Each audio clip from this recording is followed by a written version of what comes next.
You know that feeling when someone says they love you, but somehow you feel smaller around them. When every conversation leaves you second-guessing yourself, questioning your choices, wondering if maybe you should be different, think different, want different things.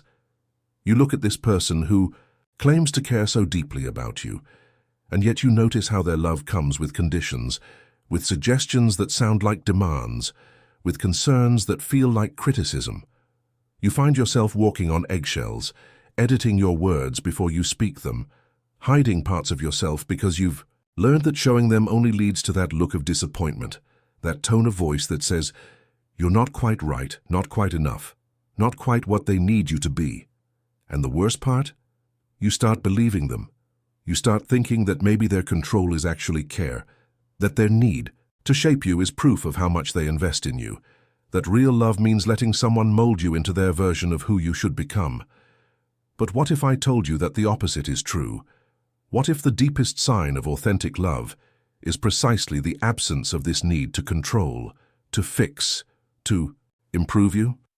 Stay with me, because what you're about to discover might completely transform how you understand what it means to truly love and be loved. There's something profound that happens when you meet someone who loves you without needing to change you. At first, it might even feel unsettling. You're so used to relationships where love comes with an agenda, where acceptance is conditional on your willingness to improve, to grow in the directions someone else has chosen for you. You've learned to associate love with a kind of project, where you're the raw material that needs refining. So, when someone shows up and simply sees you, accepts you, lets you be exactly as you are in this moment, without rushing you towards some better version of yourself they've imagined, it can feel almost strange. Where's the critique? Where's the helpful suggestion? Where's the concerned look that tells you they're worried about your choices? And in that absence, in that spaciousness they create around you, something remarkable begins to unfold. You start to breathe differently. You start to speak more honestly. You start to discover parts of yourself that had been hiding, waiting for permission to exist. This is what Michel Foucault understood so deeply about human relationships and power. He spent years studying how power operates not through obvious force, but through subtle mechanisms of control and normalization. How we internalize the gaze of others and begin to police ourselves. How institutions, relationships, and even love itself can become vehicles for what he called disciplinary power, a form of control that doesn't need chains because it operates through shaping desire, molding identity, making us want to conform. And when you recognize this pattern, when you see how much of what passes for love in our world is actually a sophisticated form of governance, where one person tries to manage and direct another person's becoming, you realize something stunning. Real love, authentic love, the kind that nourishes and liberates rather than constrains, looks completely different from what we've been taught. Foucault introduced a concept that transforms everything when you really let it sink in. He called it practices of liberty, or practices of freedom. He was fascinated by ancient Greek and Roman philosophy, particularly their notion of care of the self, which wasn't about selfishness, but about the ethical work one does to shape one's own life as a work of art. The Greeks understood something we've forgotten, that the relationship you have with yourself determines the quality of all your other relationships. And crucially, they understood that this relationship must be free from external domination.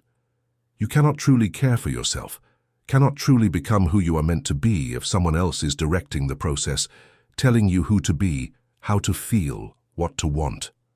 Foucault saw that modern relationships, influenced by centuries of Christian confession, psychiatric discourse, and therapeutic culture, have become sites of mutual surveillance and correction. We've been taught that loving someone means knowing them completely, monitoring their inner life, helping them improve, guiding their development. We've turned intimacy into a form of governance. The person who loves you tries to manage you, not through cruelty but through concern. They want to know everything you think and feel, not to understand you, but to assess you, to determine if you're on the right track, to redirect you when you stray from the path they believe is best. This is what Foucault called pastoral power, borrowed from religious models where the shepherd guides the flock, knows each sheep individually, and leads them toward salvation. It sounds caring, it feels like love, but it's actually a subtle form of domination that prevents you from developing your own relationship with yourself, your own sense of direction, your own capacity for self-creation. The person who truly loves you, in Foucault's understanding, does something radically different. They create space for your freedom. They practice what he called non-domination in intimate relations. They resist the temptation to make you into their project. They see you not as someone who needs fixing, but as someone engaged in the lifelong work of inventing themselves, and they respect that work as sacred, as yours alone to do. This doesn't mean they're indifferent or distant. It means they've understood something profound about the nature of human becoming. You cannot force someone into authenticity. You cannot control someone into wholeness. You cannot dominate someone into freedom. These things only emerge in the absence of coercion, in relationships where there's room to experiment, to fail, to change direction, to discover what you actually want rather than what someone else wants for you. Think about how most relationships operate. Someone tells you they love you, and imperceptibly, gradually, you start to feel their expectations settling over you. Like a net. They have ideas about who you should be. Maybe they want you to be more ambitious, more social, more spiritual, more practical. Maybe they worry about your choices and express those worries in ways that feel like care but function as correction. Maybe they offer advice constantly, steering you, managing you, treating your life like a problem they need to solve. And here's what's insidious about this form of control. It often comes from genuinely good intentions. They really do believe they're helping you. They really do think that guiding you toward what they perceive as better choices is an expression of love. But Foucault helps us see what's actually happening beneath the surface. When someone tries to control you, even benevolently, they're asserting a form of power over your process of becoming. They're saying implicitly that they know better than you do what you should be. They're positioning themselves as the authority on your life. And the effect of this over time is profound. You start to lose touch with your own desires, your own intuitions, your own sense of what feels right. You develop what Foucault called a relationship of domination with yourself, where you internalize their gaze, their judgments, their standards, and you begin to police yourself according to their vision. You become alienated from your own becoming. Contrast this with someone who loves you without trying to control you. They listen to you not to assess, but to understand. When you share something you're struggling with, they don't immediately jump to solutions or advice. They trust you to find your own way. They ask questions that help you access your own wisdom rather than imposing theirs. When you make choices they might not make themselves, they don't panic or pressure you to reconsider. They recognize that your life is yours to live, that your mistakes are yours to make and learn from, that your path is yours to walk. This person understands what Foucault meant by practices of freedom. They know that genuine transformation, real growth, authentic development, these things only happen when you're free to experiment with your own existence, when you're not performing for someone else's approval, not trying to meet someone else's standards, not living according to someone else's vision of who you should be. In this spaciousness, this absence of control, something miraculous happens. You start to discover who you actually are underneath all the layers of adaptation and performance. You start to take responsibility for your own life in a way you never could when someone else was trying to manage it. You develop agency, authenticity, a relationship with yourself based on freedom rather than domination. I remember reading about a woman who spent 15 years in a marriage where her husband loved her intensely but also needed to improve her constantly. He had opinions about everything, her career choices, her friendships, her hobbies, how she spent her time, how she processed emotions. He framed all of this as investment in her growth, concern for her well-being, desire to see her reach her potential. And she tried. She really tried to become the woman he envisioned. She made herself smaller, quieter, more agreeable. She second-guessed every impulse. She learned to filter every thought through his anticipated reaction. And still, it was never enough. He always found something else that needed work, another way she could improve, another area where she was falling short. The exhaustion she felt wasn't just from trying to meet impossible standards. It was deeper than that.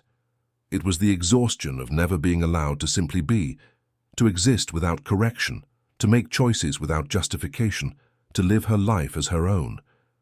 When the marriage finally ended, she expected to feel lost. Instead, what she discovered was something she hadn't felt in years. She felt like herself. She started making choices based on what she actually wanted, not what someone else thought she should want. She made mistakes, but they were her mistakes, and she learned from them. She discovered interests and desires she hadn't known she had because she'd been so focused on conforming to someone else's vision. And when she eventually met someone new, someone who loved her very differently, what struck her most was this. He never tried to fix her. He asked her what she wanted and then created space for her to pursue it.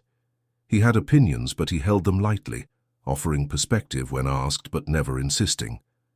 When she made choices he wouldn't make, he stayed curious instead of corrective. He trusted her to navigate her own life. And in that trust, in that freedom, she flourished in ways she never had when someone was trying to orchestrate her growth. So what does this mean for you, for how you navigate your own relationships?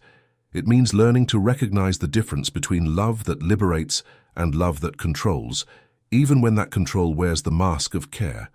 It means developing what Foucault called a critical attitude, a willingness to question the power dynamics operating in your most intimate connections. When someone expresses concern about your choices, ask yourself, is this coming from a place of respecting my autonomy or from a need to manage my life according to their vision? When someone offers advice, notice if it's truly responsive to what you're asking for or if it's part of a pattern of trying to shape you into who they think you should be. The person who truly loves you will not need to control you because they understand something essential. You are not a project to be completed. You are a process of perpetual becoming, and that process must be self-directed to be authentic. They will support your freedom, even when your choices take you in directions they don't fully understand. They will trust you to know yourself, to learn from your experiences, to find your own way. This doesn't mean they never challenge you. Real love can involve challenge, questioning, holding up a mirror. But there's a profound difference between challenge that respects your autonomy and correction that denies it. Challenge says, have you considered this other perspective? Correction says you need to change. Challenge opens possibilities. Correction closes them. Challenge trusts you to decide. Correction decides for you. And learning to create this kind of non-dominating love, both in how you love others and in what you accept from those who claim to love you, this is deep work. It requires you to resist cultural scripts that equate love with possession, care with control, intimacy with surveillance. It requires you to develop what Foucault called an ethics of the self, a way of relating to yourself and others that honors freedom, that sees each person as engaged in the lifelong art of self-creation, and that refuses to turn human beings into objects to be shaped and molded according to external standards. If you've made it this far, you're clearly someone who thinks deeply about relationships, who wants to understand the subtle dynamics that either nourish or diminish us. And I want you to know that you're not alone in this exploration. This channel exists for people like you, people who refuse easy answers, who are willing to question everything they've been taught about love and connection, who want to live more consciously, more freely, more authentically. Every week I create content that dives into these profound questions about how we relate to ourselves and others, drawing on philosophy, psychology, and the wisdom of thinkers like Foucault, who help us see beyond cultural conditioning. If you want to continue this journey of understanding, hit subscribe and turn on notifications so you don't miss future videos. And if this particular exploration has shifted something in how you think about love and control, leave a like to help others discover this perspective. Your engagement isn't just a number to me. It's a signal that this kind of deep, thoughtful content matters, that there are people hungry for ways of thinking that respect their intelligence and complexity. As you move through your days and your relationships, I want you to carry this question with you. Who in your life loves you without needing to control you? Who creates space for you to be yourself, to make your own choices, to walk your own path? And equally important, Who are you trying to control in the name of love? Where are you operating from that place of thinking you know better, of needing to guide and correct and improve the people you care about? Because the transformation Foucault invites us into isn't just about receiving better love. It's about offering it. It's about learning to hold the people we love with open hands rather than closed fists, to trust them with their own lives, to support their freedom even when it's uncomfortable for us, to see them not as extensions of ourselves or projects we've taken on, but as sovereign beings engaged in the sacred work of creating themselves. This is how we build relationships that truly nourish rather than deplete. This is how we love in ways that liberate rather than bind. And this is how we honor the profound autonomy at the heart of every human life.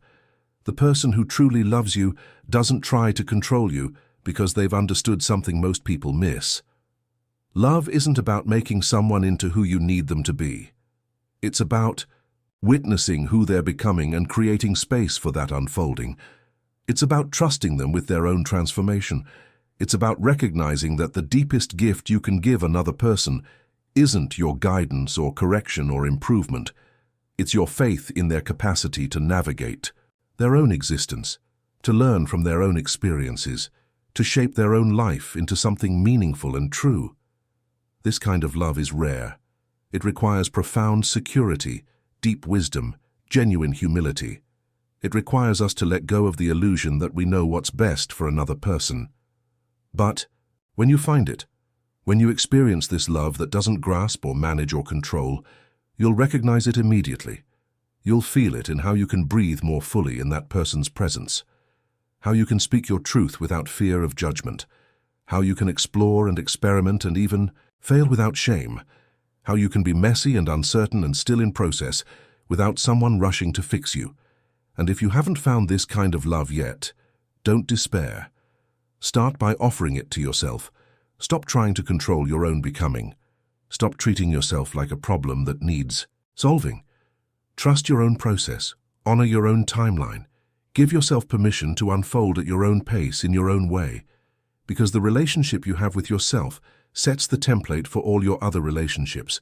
And when you learn to love yourself with freedom rather than domination, when you learn to be with yourself without constant correction and judgment, you become capable of offering that same gift to others and of recognizing it when others offer it to you.